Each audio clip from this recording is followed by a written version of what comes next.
You're beautiful today. Bahagya siyang nag-blush sa sinabing yon ng binata pero inignore niya to. Dati ko nang alam na maganda ako, kaya wag mo na akong bulahin. Aniya. Ngumiti si Dustin sa kanya. Yes, I know that. Pero mas maganda ka ngayon. Pumormal siya. Gusto niyang ipakita sa lalaki na ayaw niya nang tinutokso siya. Naroon na si Clarice sa opisina ng Wes nang dumating sina Bianca at Dustin. Kasama ni Clarice ang isang lalaking halos kasinlaki ni Dustin. Nagbeso-beso sila ni Clarice samantalang si Dustin naman ay nilapitan ng lalaking kasama ni Clarice. Nico, tuwang sambit ni Dustin. Hi brother. Nagulat si Bianca sa narinig.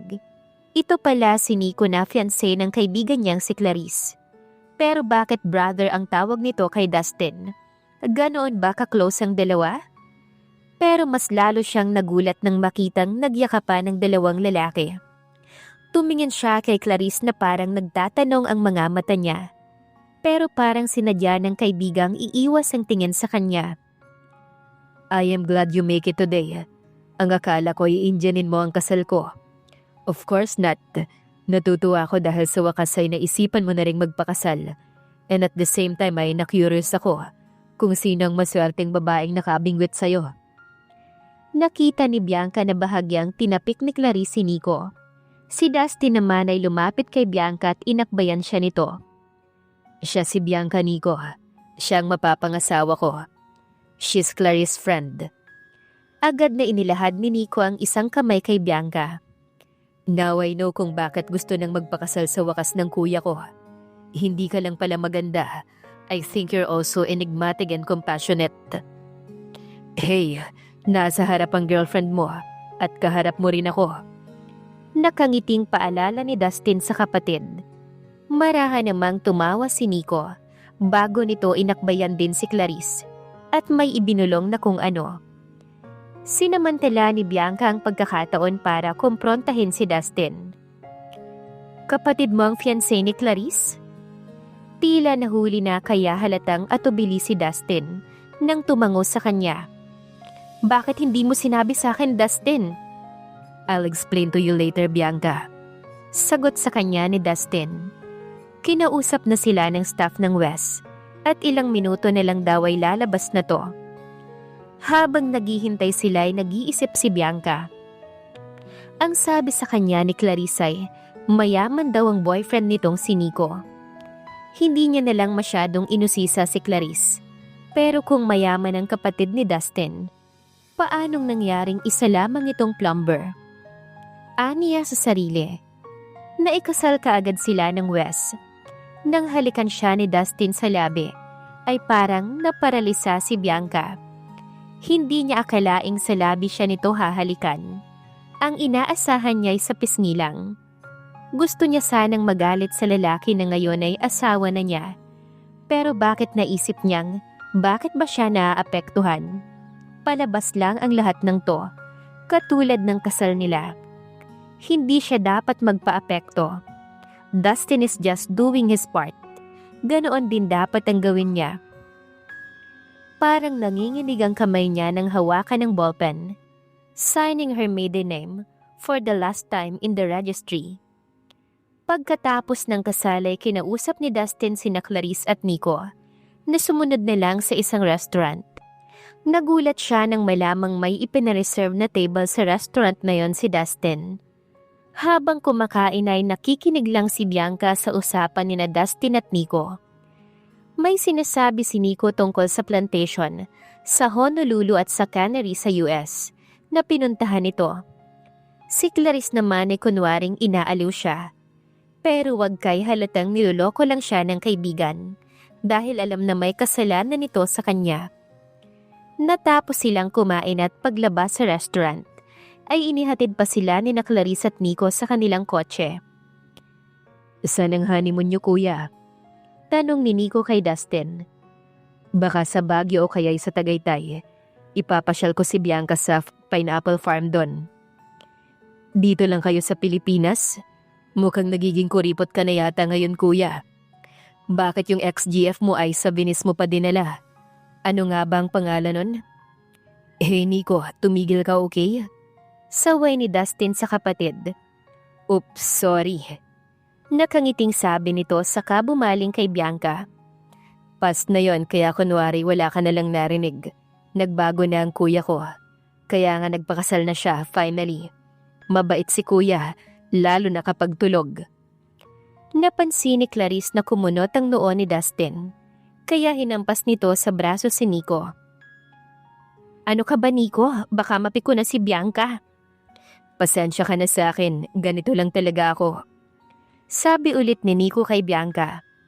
Pero natutuwa talaga ako na ikaw ang naging sister-in-law ko. Nice meeting you, Ate Bianca. Nice meeting you too, Nico. Pero wag mo na akong tawaging ate. Dahil mas matanda pa sa akin si Clarice. Sa sinabi ni Bianca ay biglang nagprotesta si Clarice. 8 months lang naman ang tanda ko sa'yo, Bianca. Nito. Mas matanda ka pa rin. Nakangiting sabi ni Bianca sa kaibigan. Hindi nagtagal ay sakay na sila ni Dustin ng kotse. Sina Clarice at Nico naman ay may dala namang sariling sasakyan. Anong gusto mong palabasin? Maang nanapasulyap sa kanya si Dustin. Bago nito muling ibinalik ang atensyon sa pagmamaneho. What are you saying? Bakit ka nagpanggap na tubero? Hindi ako nagpanggap kundi napagkamalan mo ko, remember? Bakit hindi mo ko itinama? Kakontsabo mo pa si Clarice sa panluloko sa akin. Masama ang loob na wika ni Bianca sa asawa. Hindi naman kita niloko. Itinago namin ang totoo pero hindi para lokohin ka. Para ano? Para gawin akong hibang at katawa-tawa? Bianca. Inis na binuksan ni Bianca ang dalang bag at kinuha mula roon ang isang tseke. Iniaabot niya to kay Dustin. Here's your check. Yan ang napagkasunduan natin. Umiling si Dustin at tumangging kunin ang kotse. I can't accept that. Pumayag akong magpakasal, hindi dahil sa pera. Nagulat naman si Bianca sa narinig. Nang makilala niya kanina si Nico at malamang kapatid ito ni Dustin, ay pumasok sa isip niyang hindi siya pinakasalan ng lalaki nang dahil sa perang inoffer niya. Pero bakit nga ba ito pumayag na magpakasal sa kanya? Then, why did you marry me? Nagkibit ng balikat si Dustin. I just want to help you. Sagot nito sa kanya. Muling iniaabot ni Bianca ang tseke sa lalaki. Here, take this. Kalahati to ng napagkasunduan nating amount. Kunin mo na to dahil ayokong magkaroon ng utang na loob sa'yo.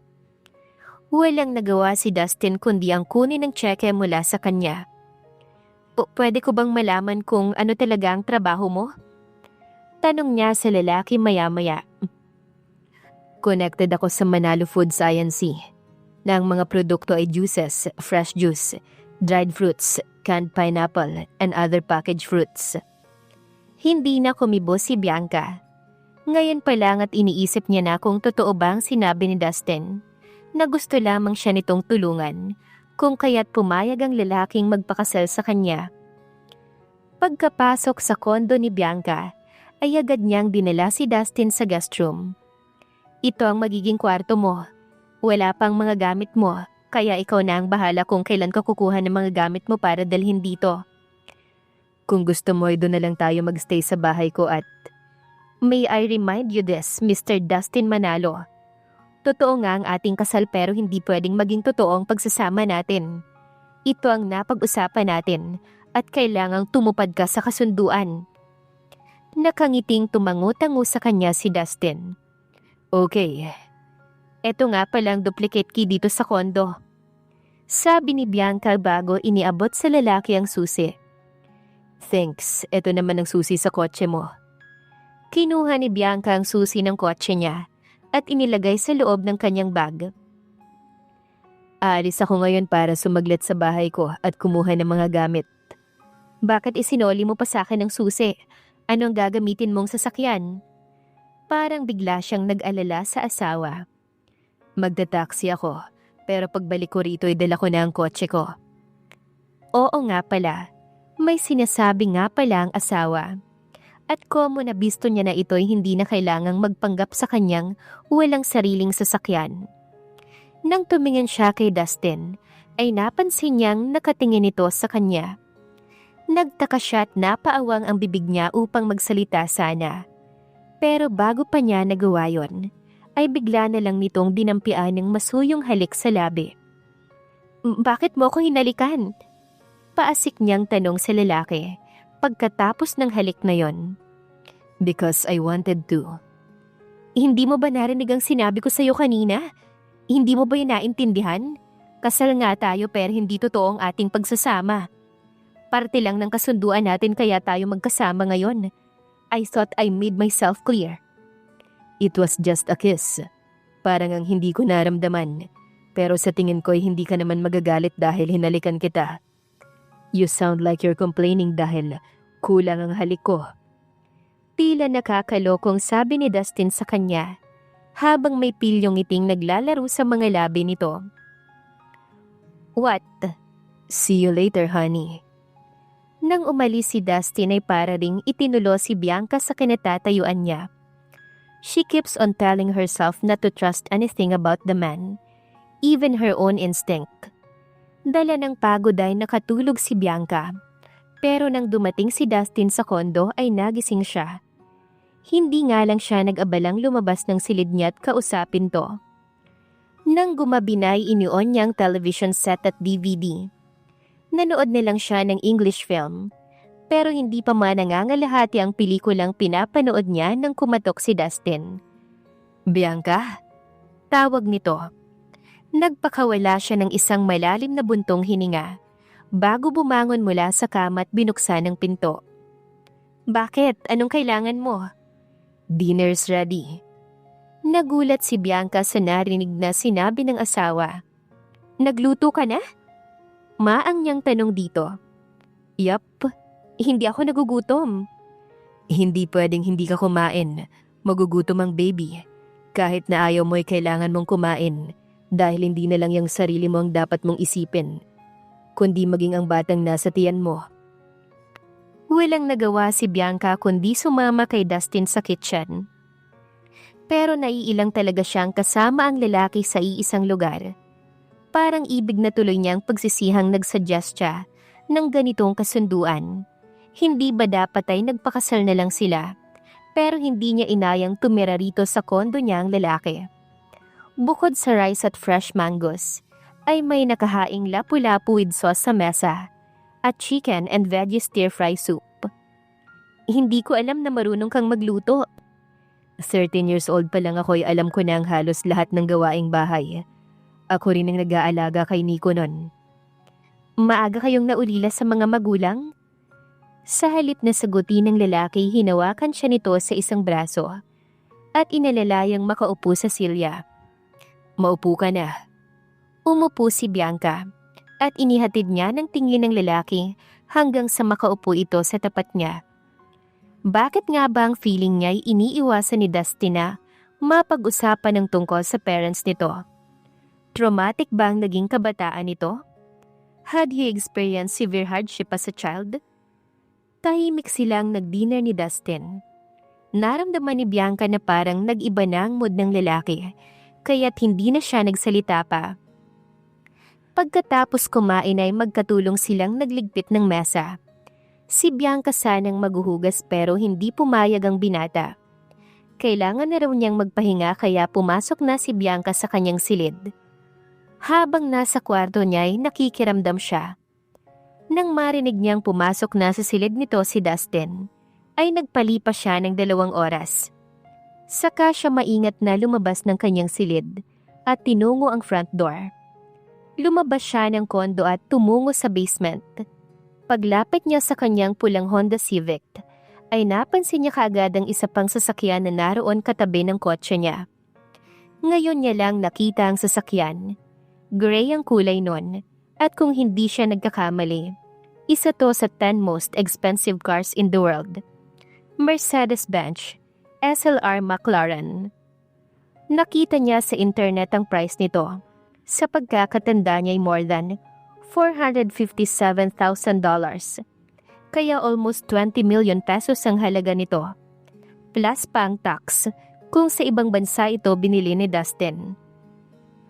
Habang pabalik sa kondo ay nag-iisip si Bianca. Ano ba ang posisyon nito sa Manalo Foods Inc. para maka-afford ng ganoong klaseng sasakyan? Nagising ng umagang yon si Bianca na mataas na ang araw. Napabalikwa siya ng maalalang hindi na pala siya nag-iisa rito sa kondo niya. Babangon na sana siya nang mapansin niya ang isang note sa gilid ng side table. Nagtataka siyang kinuha ang note at binasa. Sorry kung hindi na kita hinintay magising. Pumunta na ako sa office. I'll be back soon. Nagsalubong ang kilay ni Bianca sa nabasa. Umalis na agad ang lalaking yon nang hindi muna nagpapaalam sa kanya. Ni hindi siya nito hinintay na magising. Paano ang usapan nilang pupunta sila mamaya sa bahay ng parents niya? Mabilis na siyang bumangon. Kakagising lang niya ay iniinis na siya ng lalaking yon. Saka naman tumunog ang cellphone niya nang matanggap ang text message ni Dustin. Hi honey, gising ka na ba? Sorry hindi ako nakapagpaalam. Tulog na tulog ka kasi kanina nang pumasok ako sa room mo. Kumain ka na ng breakfast, okay? Huwag mong gutumin ng baby natin. He was obviously had an affection for her baby. Itinuturing ni Dustin na parang totoong baby nito ang batang dinadala niya. Kaya na-touch talaga siya. Lumabas siya ng silid at tumungo sa kitchen. Doon niya na lamang nakapagluto na ng breakfast si Dustin at kakain na lamang siya. Napansin din ni Bianca ang isa pang note na nakadikit sa ibabaw ng table mantel. Don't drink coffee, okay? Maraming fresh milk sa ref. Mas mabuti yon para kay baby. Hindi napigilang mapangiti ni Bianca, kaya sinunod niya si Dustin. Fresh milk ang ininom niya at hindi coffee. Pero kaunti lang ang kinain niyang breakfast. Matapos niyang magligpit ay bumalik siya sa kwarto at tumungo sa bathroom. Nag-shower siya at nagsipilyo. Pagkalabas niya sa banyo at pagkatapos magbihis, ay saka niya tinawagan si Dustin. Hello, si Bianca to? Hello honey, is there anything you want? Gusto ko lang ipaalala sa iyong kailangan mong umuwi ng maaga. Dahil aalis tayo mamaya. Pupunta tayo sa bahay ng parents ko para ipakilala ka sa family ko. You sound like a nagging wife, honey.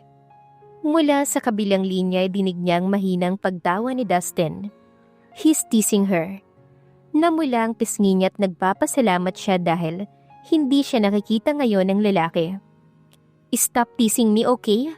Tsaka wag mo rin akong tawaging honey kapag tayong dalawa lang. Nakaismid niyang saad. Okay, uuwi ako ng maaga, I promise. Salamat. Saad pa ni Bianca bago ibinaba ang telepono. Ano kaya ang gagawin ni Dustin para mahalin siya ni Bianca? Abangan sa susunod na kabanata. Please like, share, subscribe for more updates. Maraming salamat po.